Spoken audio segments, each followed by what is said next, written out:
What's up, humans, and welcome to a new Psicoactivo. Happy Wednesday, everybody. Okay, so I made a mistake, and I'm going to own up to it because the only aspect of the Age of Disclosure documentary trailer so far and part of the narrative that I only saw was that they were trying to use the threat narrative to push something, right? But I hadn't looked at it from the angle that they've recently have been talking about because they hadn't mentioned this really. And I was surprised when I heard it first. Dan Farah on the Bill Maher show did mention this, but he wasn't that specific or clear, I think, because he talked about humanity's morality and yeah, about humans not being at a stage where they could use properly technology that is really advanced, or because of the conflictive nature that humanity has right now. I mean, you all you have to do is look at the world and how it's doing. There's wars everywhere, there's revolutions everywhere. Right now, there's a really interesting movement called the Generation Z, in which they use a symbol from an anime called One Piece, and they use the pirates' flag. And this movement is filled with young people who are like really tired of their world governments, and really, really nasty revolutions have happened over the last month and a half in many different countries. Nepal is probably the most shocking because a lot of things happened there. And in Mexico, my country, it's happening right now. And people are really, really tired.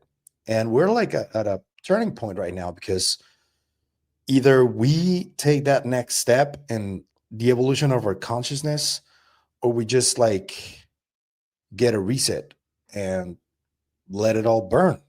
That's where we are right now.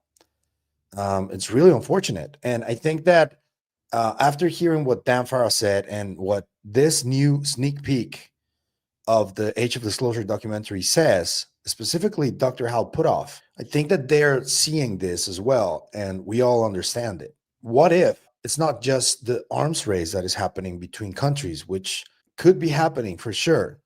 It's also the concept that us humans are the dangerous ones towards any advanced intelligence. And getting tech like that could be detrimental because of how many crazies are out there and violent people. And the concept of colonization still exists in different forms, but it still exists. So yeah, I hadn't seen it from that perspective, and now I have.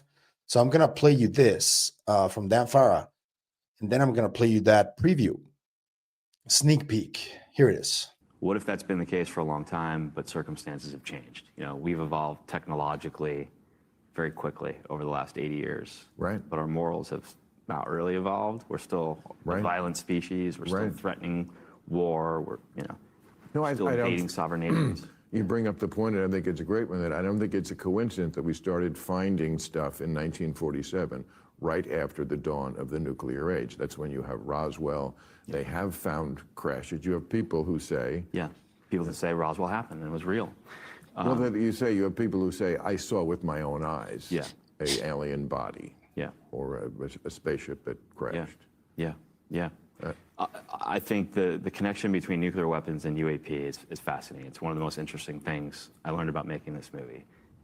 In line with our harnessing of nuclear energy and our technological progress, UAP activity has increased.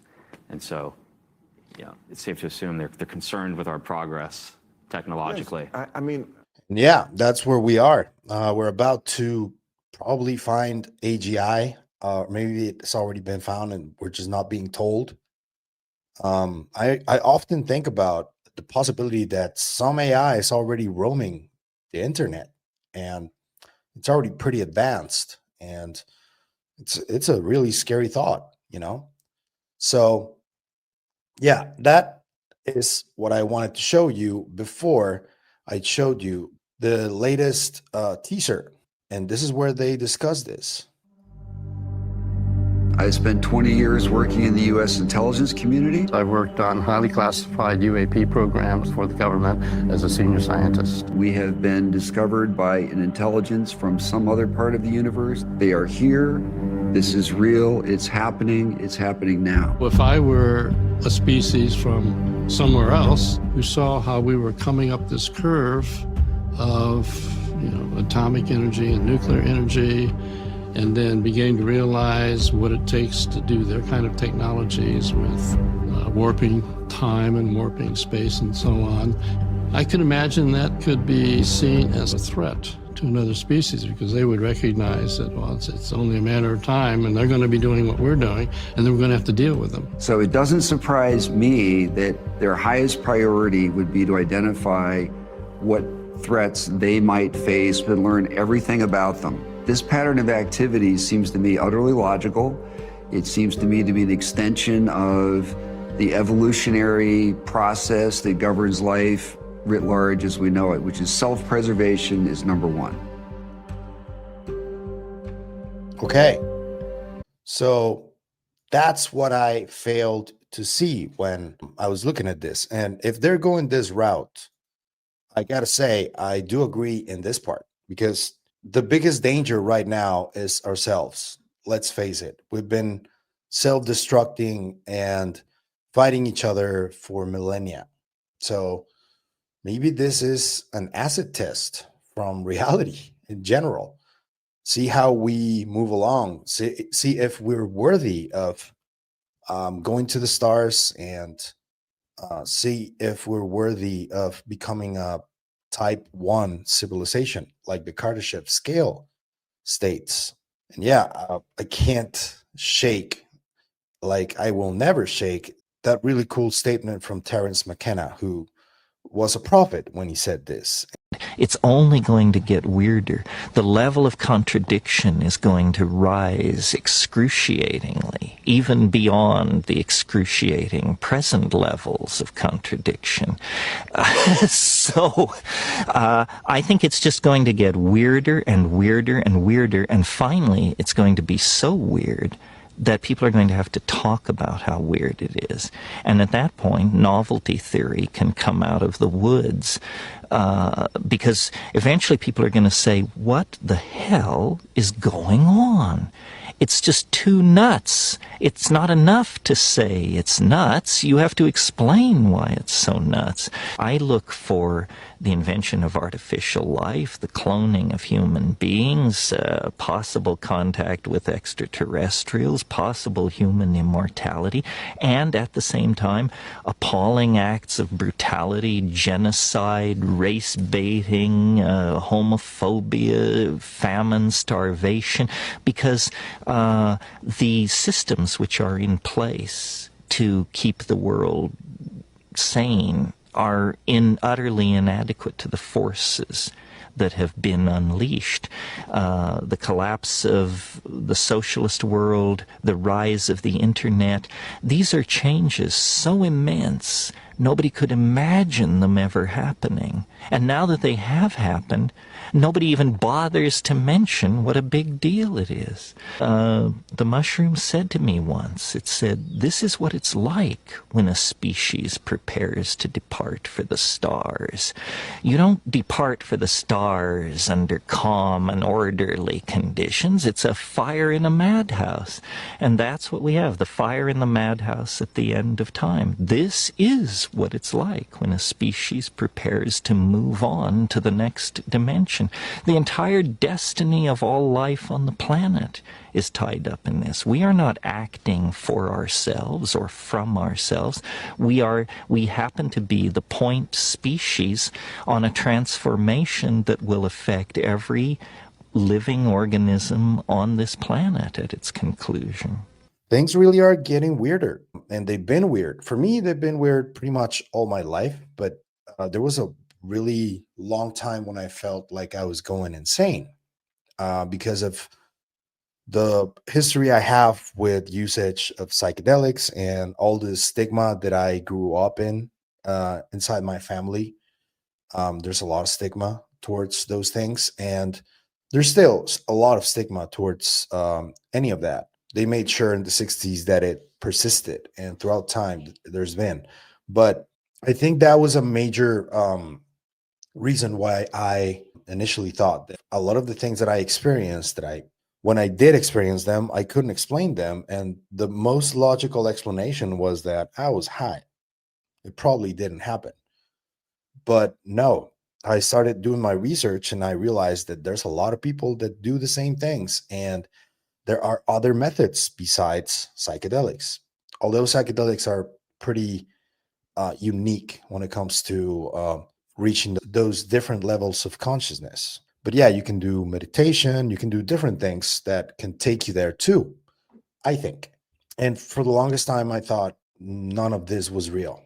And after doing my research and after talking to all the people that I've spoken to in this channel, I realized that there's a lot of people that experience similar things, and they're impossible to ignore if you experience them. And I get it that there are people that don't and that have a really hard time believing any of this stuff because they haven't had an experience. And I don't feel bad for them really, but it's unfortunate that they can't. Hopefully they will at some point. What I will tell you is that I don't know if we will pass the test, but I sure as hell can tell you that I see a lot of people that are motivated to pass it, and they're working together and they're treating each other like decent human beings, and they're working proactively with each other to solve problems and to try to understand the nature of reality. I think that's what we're trying to do, all of us. You, me, everybody involved in this. Well, not everybody, but the ones who are true to themselves, right? So yeah, it is really complicated. I know that this angle of us being the problem is something that not everybody accepts.